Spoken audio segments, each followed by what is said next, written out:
Venu sir, അതിനിർണായകമായ ഒരു സിറ്റുവേഷനിലൂടെയാണ് പശ്ചിമേഷ്യ കടന്നു പോകുന്നത്.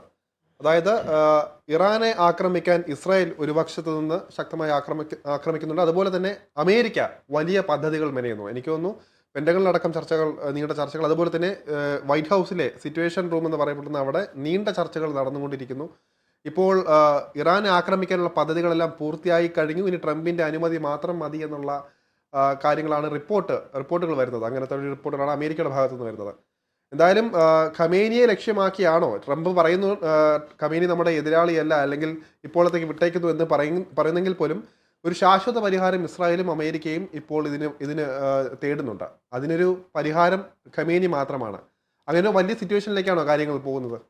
അല്ല, അയത്തുള്ള അലി ഖൊമൈനിയെ അറ്റാക്ക് ചെയ്യുന്നത് വളരെ സൂക്ഷിച്ച് വേണമെന്ന് അമേരിക്കൻ പ്രസിഡന്റിന് ഒരു ഉപദേശം കിട്ടിയിട്ടുണ്ടെന്നുള്ളതാണ് പലരും പറഞ്ഞറിയുന്നത്, വെസ്റ്റേൺ മീഡിയ. കാരണം അദ്ദേഹം ഒരു ആത്മീയ നേതാവിൻ്റെ ഒരു പരിവേഷമുള്ള ആൾ, 86 വയസ്സായി, രോഗഗ്രസ്തനാണ്. അപ്പോൾ അത്രയ്ക്ക് ഉള്ള ഒരാളിനെ ഏതെങ്കിലും വിധത്തിൽ വധിക്കുകയാണെങ്കിൽ പണ്ട് സദാം ഹുസൈനെ വധിച്ചതുപോലെ തന്നെ ഒരു സിമ്പതി വേവ് ഉണ്ടാവാൻ സാധ്യതയുണ്ട്. അതിനെ സദാം ഹുസൈനും ഉണ്ടായതിനേക്കാൾ കൂടുതൽ വരാൻ സാധ്യതയുണ്ട്. കാരണം ഇദ്ദേഹത്തിന് ഒരു ആത്മീയ നേതാവിൻ്റെ ഒരു പരിവേഷം കൂടെ ഉള്ളതുകൊണ്ട് ഒരു പക്ഷേ ഇപ്പോൾ അമേരിക്കയെ സപ്പോർട്ട് ചെയ്യുന്ന ചില പശ്ചിമ ഏഷ്യൻ രാജ്യങ്ങൾ, അതായത് UAE, സൗദി അടക്കമുള്ളവർക്ക് കൂടെ ഒരു മൗനത്തിലാകാനോ അല്ലെങ്കിൽ ഒരു വിഷമസന്ധിയിലാകാനോ ഇടയുണ്ട് എന്നൊരു റിപ്പോർട്ട് അദ്ദേഹത്തിന് കിട്ടിയിട്ടുണ്ട്. അതുകൊണ്ടാണ് അദ്ദേഹം ഇപ്പോൾ വധിക്കുന്നില്ല, ഞങ്ങൾക്ക് എവിടെയാണ് ഇരിക്കുന്നത്. കാരണം അത് അവരെ സംബന്ധിച്ചിടത്തോളം എളുപ്പമുള്ളൊരു കാര്യമാണ്. മൊസാദിന് ആരെവിടെ ഇരിക്കുന്നു എന്നുള്ളതിനെക്കുറിച്ച് കണക്കുണ്ട്, കൃത്യതയുണ്ട്. പക്ഷേ ഈ പോരാട്ട വീര്യം തകർക്കുക എന്നുള്ളതാണ് ഇസ്രായേൽ ഇപ്പോൾ നടത്തുന്ന ശ്രമം. ബാലിസ്റ്റിക് മിസൈലുകളുടെ ലോഞ്ച് പാഡുകൾ തകർത്തുകൊണ്ട് ഇവർക്ക് അവിടുന്ന് ബാലിസ്റ്റിക് മിസൈലുകൾ വിക്ഷേപിക്കാൻ കഴിയാത്ത ഒരു സിറ്റുവേഷൻ ഉണ്ടാക്കുക എന്നുള്ളതാണ് ഇസ്രായേൽ ആഗ്രഹിക്കുന്നത്. ഇസ്രായേൽ അതിനായിട്ടാണ് പരിശ്രമിച്ചുകൊണ്ടിരിക്കുന്നത്. ഏതാണ്ടൊക്കെ എല്ലാ ബാലിസ്റ്റിക് മിസൈലും തകർത്തു എന്ന് പറഞ്ഞ് ഇനി വലിയ ആക്രമണം അവർക്ക് ചെയ്യാൻ കഴിയില്ല എന്ന് പറഞ്ഞിരിക്കുമ്പോഴാണ് ഇന്ന് ഇപ്പോൾ ഏതാണ്ട് 1 മണിക്കൂർ മുമ്പായിട്ട്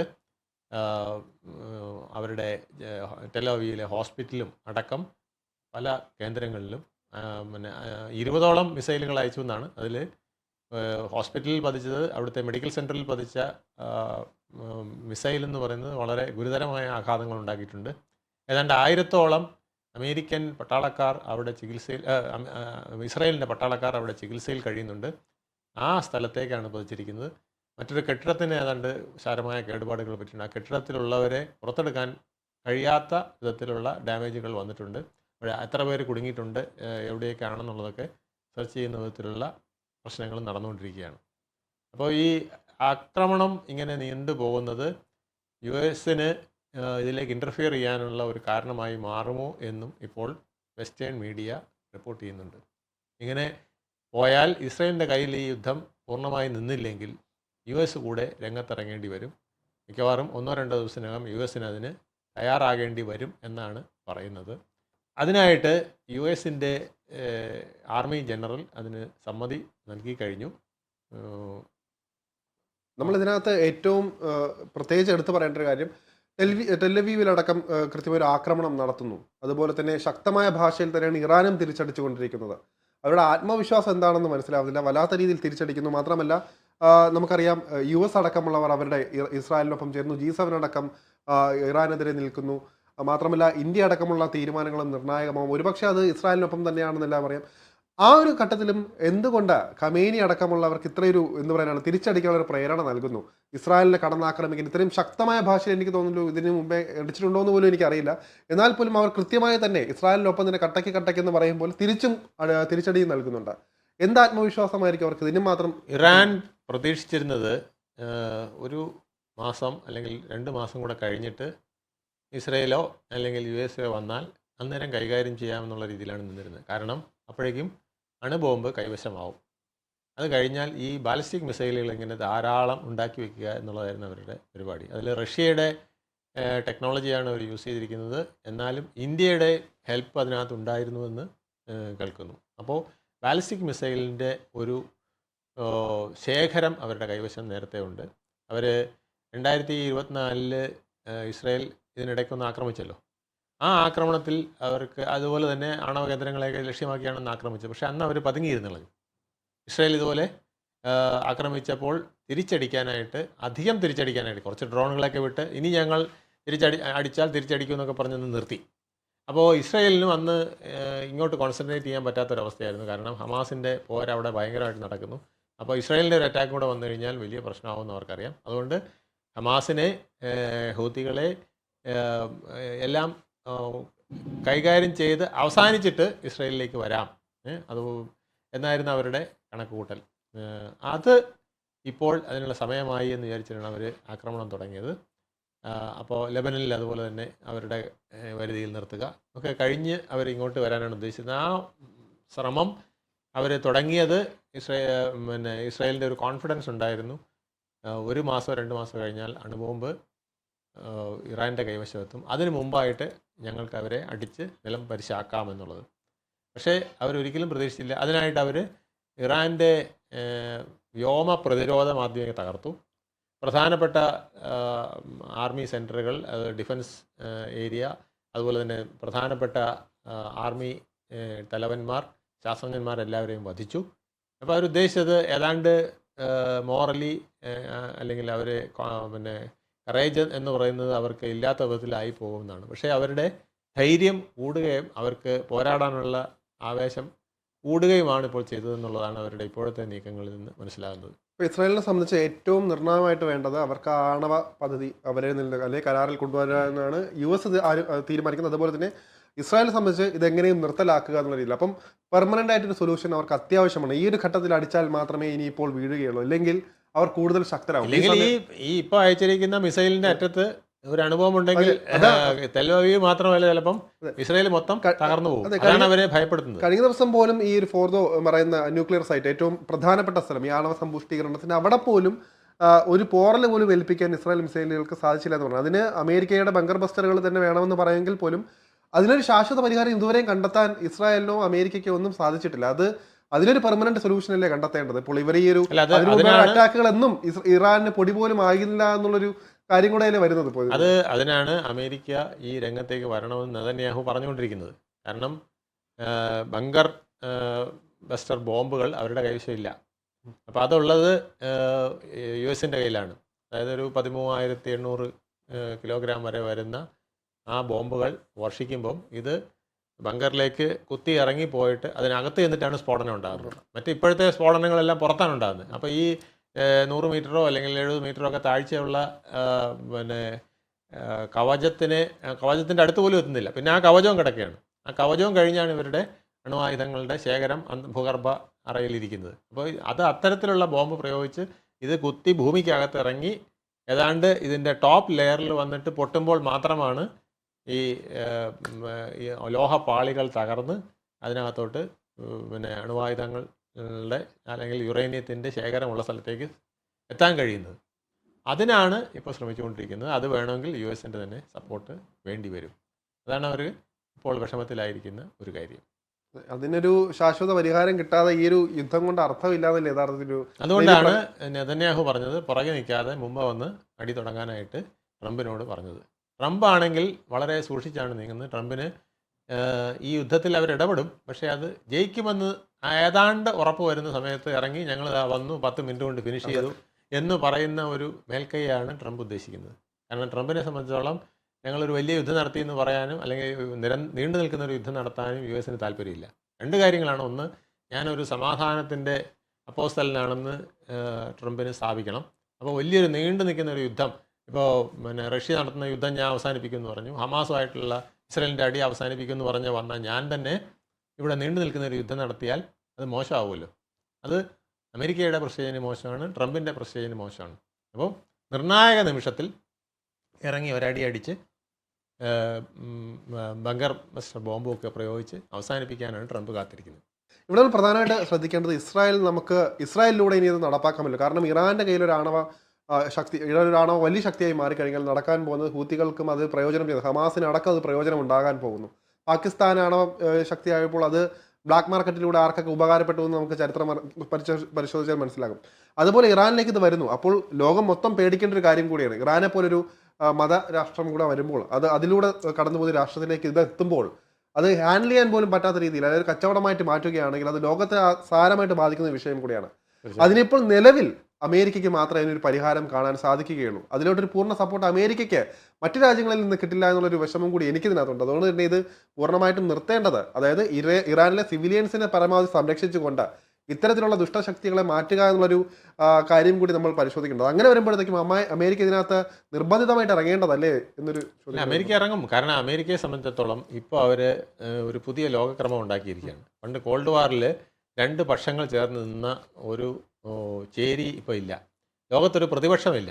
ഇപ്പോൾ ഒരു വൻകിട ശക്തിയായിട്ട് US നിൽക്കുകയാണ്. US-നെ ചോദ്യം ചെയ്യാൻ ആരുമില്ല. റഷ്യ പോലും അതിന് പ്രാപ്തമല്ല. ചൈന ഒതുങ്ങിക്കളിച്ച് അങ്ങനെ നിൽക്കുന്ന ഒരു രീതിയാണുള്ളത്. അപ്പോൾ പിന്നെ ആര് എന്നുള്ളതാണ്. അതാണ് ഇറാൻ പറഞ്ഞിരുന്നത്, അല്ലെങ്കിൽ ഖമേനി പറഞ്ഞിരുന്നത്, നമ്മൾ വേണം ശരിക്കും പറഞ്ഞാൽ US-നൊരു പാരലാവാൻ. അതിന് ഇറാന് ശക്തി ഉണ്ടാവണം. ഇറാന് ശക്തി ഉണ്ടാവണമെങ്കിൽ ഇറാൻ അണുബോംബ് കൈവശം വരണം. കാരണം ഇറാന് 2000-3000 കിലോമീറ്റർ അപ്പുറത്ത് പോകുന്ന ബാലിസ്റ്റിക് മിസൈലുകൾ അയക്കാൻ കഴിവുള്ള ആളാണ്. അപ്പോൾ US-ന് വരെ പേടിക്കേണ്ട അവസ്ഥയിലുള്ള ക്ലോസ് റേഞ്ചിലാണ് ഇന്ത്യ ഉള്ളത്. ഇന്ത്യയോട് ഇപ്പം അത്രയ്ക്ക് വിരോധത്തിലല്ലായിരുന്നു അവർ അതിനേക്കാൾ വിരോധം ഉണ്ടായിരുന്നു പാകിസ്ഥാനോടാണ്. ഇപ്പം അസീം മുനീറിനെ അവിടെ വിളിച്ചിട്ട് ട്രംപ് പറഞ്ഞ അതാണ്, നിങ്ങൾ ഇറാന് വേണ്ടിയിട്ട് നിന്നാൽ നിങ്ങളെ അവർ വിഴുങ്ങും, ഞങ്ങളുടെ കൂടെ നിന്നാൽ നിങ്ങൾക്ക് രക്ഷപ്പെടാം.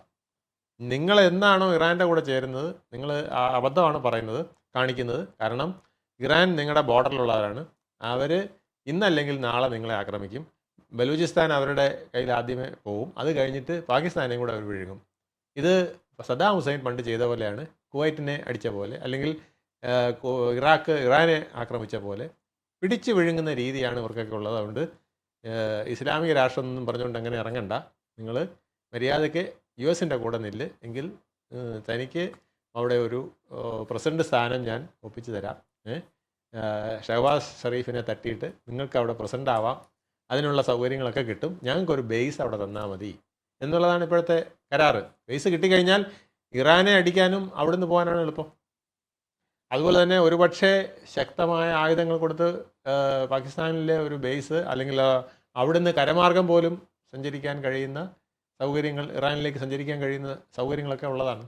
കാരണം അവരുടെ വെസ്റ്റേൺ ബോർഡർ എന്ന് പറയുന്നത് നേരെ പോകുന്നത് ഇറാനിലേക്കാണ്. അപ്പോൾ അവിടെ റോഡ് മാർഗം പോലും പോകാനുള്ള നിരവധി സൗകര്യങ്ങളുണ്ട്. അപ്പോൾ അതൊക്കെ കണക്കാക്കിയാണ്. അതുപോലെ തന്നെ ചൈനയുടെ അടുത്ത് ഒരു ബേസ് കൊണ്ടുവരിക, ഇതൊക്കെയാണ് ഉദ്ദേശിക്കുന്നത്. അപ്പോൾ പാകിസ്ഥാനോട് ഏറ്റവും കണ്ണുരുട്ടുന്നത് ഇപ്പോൾ ചൈനയാണ്. ഇന്ത്യയെ ആക്രമിച്ചപ്പോൾ ഞങ്ങൾ നിങ്ങൾക്ക് എല്ലാവിധ സഹായവും ചെയ്തിട്ട് ഇപ്പം നീ പോയി അമേരിക്കയുടെ കാൽക്കൽ വീണിരിക്കുകയാണോ, അവിടെ പോയി ഇയാളുടെ ലഞ്ചും കഴിച്ച് ഞങ്ങൾക്കെതിരെ വരാൻ പോവുകയാണോ എന്നുള്ളതാണ് ചൈനയും ഇപ്പം അതിശയിച്ച് നിൽക്കുന്നത്. ചൈന ഇപ്പം ഡയറക്റ്റായിട്ടൊന്നും പറഞ്ഞിട്ടില്ല, പക്ഷേ ചൈന വളരെ സൂക്ഷിച്ച് പാകിസ്ഥാനെ വീക്ഷിച്ചുകൊണ്ടിരിക്കുകയാണ്. അപ്പോൾ ഇറാൻ തകർക്കുന്നതിലൂടെ US ശ്രമിക്കുന്നത്, അല്ലെങ്കിൽ വെസ്റ്റ് ഉൾപ്പെടെയുള്ളവർ ശ്രമിക്കുന്നത്, പശ്ചിമേഷ്യയിൽ തങ്ങൾക്കൊരു വലിയ ത്രട്ട് ഉണ്ടാവാൻ പാടില്ല, അല്ലെങ്കിൽ ഒരു ചേരി ഉണ്ടാവാൻ പാടില്ല. അതോടൊപ്പം ദക്ഷിണ ഏഷ്യയിലും ഒരു വലിയ ശക്തി അങ്ങനെ വരരുത്. ചൈനയ്ക്ക് തൊട്ടടുത്തായിട്ടൊരു ബേസ് ഞങ്ങൾക്കും വേണം എന്നുള്ളതാണ്. അതുപോലെ തന്നെ യുറേനിയം, അവിടെ ഒരുപാട് ധാതുക്കളുണ്ട് പാകിസ്ഥാനിൽ, പ്രത്യേകിച്ച് ബലൂചിസ്ഥാനിലൊക്കെ. അതല്ല ഇപ്പോൾ ചൈന ഇഷ്ടംപോലെ തട്ടിക്കൊണ്ട് പോവുകയാണ് ചുളുവിൽ. അപ്പോൾ അത് ഞങ്ങൾക്കും കൂടെ കിട്ടണം എന്നൊക്കെയുള്ളതാണ് US-ൻ്റെ ഒരു കണക്കുകൂട്ടൽ. ഇതെല്ലാം കൂടെ കണക്കാക്കി പശ്ചിമേഷ്യയിൽ ഒരു ശക്തി ഇല്ലാതിരിക്കുക, അവിടുത്തെ ഇറാനെ തകർത്തുകൊണ്ട് അത് സ്ഥാപിക്കുക. പാകിസ്ഥാൻ വേറൊരു ശക്തിയാണ്, അണുവായുധം കയ്യിലുണ്ട്. പാകിസ്ഥാൻ ഇപ്പം ഇസ്രായേലിൽ ഇടാമെന്ന് പറഞ്ഞതായിട്ട് ഇറാൻ പറഞ്ഞില്ലേ? ശരിയോ തെറ്റോ ആവാം, പക്ഷേ അത് പറയാനുള്ള സാഹചര്യം ഉണ്ടായല്ലോ. അപ്പം പാകിസ്ഥാനെയും സൂക്ഷിക്കണം. ഇപ്പോൾ രണ്ടാമത്തെ ഒരു ഇസ്ലാമിക രാഷ്ട്രം ശക്തമായിട്ട് നിൽക്കുന്നത് പാകിസ്ഥാനാണ്, തുർക്കിയല്ല. കാരണം അണുബോംബ് ഇവരുടെ കയ്യിലുണ്ട്. തുർക്കിക്ക് അണുബോംബില്ല, അതുപോലെ തന്നെ ഇവർക്കും ഇല്ല. ഇറാനും ഇതുവരെ കൈവന്നിട്ടില്ല. ചൈന ഇതിനകത്ത് ഇടപെട്ട് ഒരു പ്രോത്സാഹിപ്പിക്കുന്നില്ല പറഞ്ഞു. അപ്പോൾ സ്വാധീനം ഉണ്ടല്ലോ പാകിസ്ഥാനും. ചൈന സൂക്ഷിച്ചാണ് നിൽക്കുന്നത്. പാകിസ്ഥാൻ ഇപ്പോൾ അമേരിക്കൻ ചേരി പോകുന്നതിൽ അവർ വളരെ അപ്സെറ്റാണ്. എങ്ങനെ ചൈന ഇനി പ്രതികരിക്കുമെന്ന് കണ്ടറിയണം. അപ്പോൾ അവിടെ ഒരു ബേസ് വരികയാണെങ്കിൽ പാകിസ്ഥാനെ തീർച്ചയായിട്ടും ചൈന കോർണർ ചെയ്യാൻ തുടങ്ങും. ചൈനയുടെ നയം ഇതിൽ നിന്നും ഒരുപാട് മാറും. നമ്മളൊരു പുതിയ പൊളിറ്റിക്സ്, ഒരു ജിയോ പൊളിറ്റിക്സ് നമ്മൾ ദക്ഷിണ ഏഷ്യയിലും അതുപോലെ തന്നെ അപ്പുറത്ത് പശ്ചിമേഷ്യയിലും കാണാൻ പോവുകയാണ്. ആ മാറ്റങ്ങൾ വരുമ്പോൾ അത് യു എസിന് അപ്രമാദിത്വത്തിലുള്ളതാവണം എന്നുള്ളതാണ് യു എസിൻ്റെ താല്പര്യം. കാരണം ഇന്ന് റഷ്യ പോലും അവരെ ചോദ്യം ചെയ്യാനായിട്ട് ഇല്ല. ചൈന ഒരു ശക്തമാണെന്നൊക്കെ പറയുന്നെങ്കിൽ അവരുടെ ആർമി പവറൊന്നും ഇതുവരെ ആരും പ്രൂവ് ചെയ്തിട്ടില്ല. പിന്നെ ചൈന അങ്ങനെ ഒരു പിന്നെ മറ്റുള്ളവർക്ക് വേണ്ടി അടിക്കാൻ പോവുക, അല്ലെങ്കിൽ ലോകത്തിൽ തങ്ങളുടെ അധീശത്വം വരുത്തുന്നതിന് വേണ്ടിയിട്ട് മറ്റുള്ളവരെ അടിച്ച് നമ്മൾ സ്വയം നശിക്കുന്ന ഒരു പരിപാടിക്കൊന്നും ചൈന പോവില്ല. ചൈന വളരെ സൂക്ഷിച്ച് തങ്ങളുടെ അധീശത്വം നിലനിർത്തുന്നതിന് തന്ത്രങ്ങളാണ് അവർ പ്രയോഗിക്കുക. അവർ മറ്റുള്ളവരെ കൊണ്ട് അടുപ്പിച്ച് തങ്ങൾക്ക് ചെറിയ ചെറിയ സപ്പോർട്ടുകൾ കൊടുക്കാനുള്ള സാഹചര്യം ഉണ്ടാക്കുന്നതാണ് അവരുടെ രീതി ഇതുവരെ കണ്ടിട്ടുള്ളത്. അവസാനമായിട്ടൊരു ചോദ്യത്തോടെ നമുക്ക് നിർത്താം. അതായത് ഒരു സംശയമാണ്. അതായത് അമേരിക്കയുടെ ഇടപെടൽ നമ്മൾ നേരത്തെ പറയുന്നതാണ്. ഇസ്രായേലിൻ്റെ പേരിലാണ് ഇപ്പോൾ എന്ത് ആക്രമണം നടന്നാലും അതിൻ്റെ ക്രെഡിറ്റ് ഇസ്രായേലിന് പോകുന്ന തോന്നലുള്ളത് കൊണ്ട് തന്നെ അമേരിക്ക ഇതിനകത്തൊരു സർപ്രൈസ് എൻട്രി നടത്തി. ഇപ്പോൾ നേരത്തെ പറയും ഇസ്രായേലിൻ്റെ സൈഡ് മാറ്റിയിട്ട് നേരിട്ട് ഒരു ബങ്കർ ബസ്റ്ററുമായിട്ട് ഇറങ്ങി ഇറാനെ ആക്രമിച്ച് അതിൻ്റെ ക്രെഡിറ്റ് ഏറ്റെടുക്കുന്ന ഒരു സാധ്യതയില്ലേ ട്രംപിനടക്കം? തീർച്ചയായും ട്രംപിൻ്റെ ഐഡിയ അതാണ്. ട്രംപിൻ്റെ ഐഡിയ ഡയറക്റ്റ് ആയിട്ട് ഞങ്ങൾ ഇറങ്ങി ഒറ്റ ദിവസം കൊണ്ട് 24 മണിക്കൂർ കൊണ്ട് ഞങ്ങളെല്ലാം തീർത്തു എന്ന് പറയണം. അതായത് ഇസ്രായേൽ ഇത്രയും ശക്തമായി ആക്രമിച്ച് ഇപ്പം തന്നെ ഇറാനെ ഒരുപാട് നിർവീര്യമാക്കിയിട്ടുണ്ട്. അവർ ഇൻഫ്രാസ്ട്രക്ചർ പലതും തകർത്തു. അവരുടെ 600ഓളം പേര് മരിച്ചു. 600ഓളം പേര് മരിച്ചു കഴിഞ്ഞിരിക്കുന്നു. 500 ചില്ലുവാനം എന്നാണ്ട് 600 നമുക്ക് കൂട്ടാം. 600ഓളം പേര് മരിച്ചു കഴിഞ്ഞിരിക്കുന്നു. അപ്പോൾ പിന്നെ അവിടുത്തെ പല ബാലിസ്റ്റിക് മിസൈൽ അയക്കുന്ന ബേസുകളും തകർത്ത് കഴിഞ്ഞിരിക്കുന്നു. ലോഞ്ച് പാഡുകൾ തകർത്ത് കഴിഞ്ഞിരിക്കുന്നു. അതുപോലെ തന്നെ എയർപോർട്ടുകൾ പലതും തകർത്തിരിക്കുന്നു. യുദ്ധ സാമഗ്രികൾ വെച്ചിരുന്ന പല സെൻറ്റേഴ്സും അവർ അറ്റാക്ക് ചെയ്തിരിക്കുന്നു. തകർപ്പൻ അറ്റാക്കാണ് ഇപ്പോൾ നടത്തിക്കൊണ്ടിരിക്കുന്നത്. ഇസ്രായേൽ ഒട്ടും മോശമായിട്ടുള്ള ഒരു ആക്രമണമല്ല നടത്തിയത്. അപ്പോൾ ഏതാണ്ട് തളർന്നു എന്ന് പറഞ്ഞിരുന്നപ്പോഴാണ് ഇനിയൊരു ബാലിസ്റ്റിക് മിസൈൽ വരാൻ സാധ്യത പോലും ഇല്ല എന്ന് പറഞ്ഞപ്പോഴാണ് 20ഓളം ബാലിസ്റ്റിക് മിസൈൽ ഇപ്പോൾ അയച്ചിട്ട് ടെൽ അവീവിലടക്കം ആശുപത്രി അടക്കം ഉള്ളിടത്ത് സ്ഫോടനം നടന്നിരിക്കുന്നത്. അതിനകത്ത് വിഷവാതകം വരെ ഉണ്ട് എന്ന് പറയുന്നുണ്ട്. അതിൻ്റെ സ്ഥിരം വിശദീകരിച്ച റിപ്പോർട്ടുകൾ വന്നിട്ടില്ല. അപ്പോൾ അത് അൺഎത്തിക്കലാണെന്നൊക്കെ ഇപ്പം ഇസ്രായേൽ പറയുന്നുണ്ട്. വാറിലെ ഏറ്റവും മോശമായ കാര്യങ്ങളാണ് ചെയ്യുന്നതെന്നൊക്കെ പറയുന്നുണ്ട്. എന്തായാലും ഇസ്രായേൽ യുദ്ധം നടത്തി ഒരു പരിസമാപ്തി കാണുന്നു എന്ന് വരുമ്പോൾ തീർച്ചയായിട്ടും യു എസ് ഇടപെടും. ട്രംപ് അതിൻ്റെ മേൽക്കോയ്മ ഏറ്റെടുക്കും. ഈ ഇന്ത്യ പാകിസ്ഥാൻ വാറ് ഞാനാണ് നിർത്തിയതെന്ന് പറയുന്നത് പോലെ ഇതിൻ്റെ അവസാന ക്രെഡിറ്റ് തനിക്കായിരിക്കും. അത് തനിക്ക് കിട്ടണം എന്ന നിർബന്ധം ട്രംപിനുണ്ട്. അത് നേടാനാണ് ട്രംപ് ഇങ്ങനെ എല്ലായിടത്തും ബേസിലുള്ള ആൾക്കാരെ, പിന്നെ സൈന്യത്തിനെയും കടൽ മാർഗമുള്ള തങ്ങളുടെ സേനയെയും നാവികസേനയെയൊക്കെ റെഡിയാക്കി ഇങ്ങനെ നിർത്തിയിരിക്കുന്നത്. ഇന്നല്ലെങ്കിൽ നാളെ ട്രംപ് അതിൽ ഇടപെടും. അതോടുകൂടി യുദ്ധം അവസാനിപ്പിക്കണം എന്നുള്ളതാണ് ട്രംപിൻ്റെ പ്ലാൻ.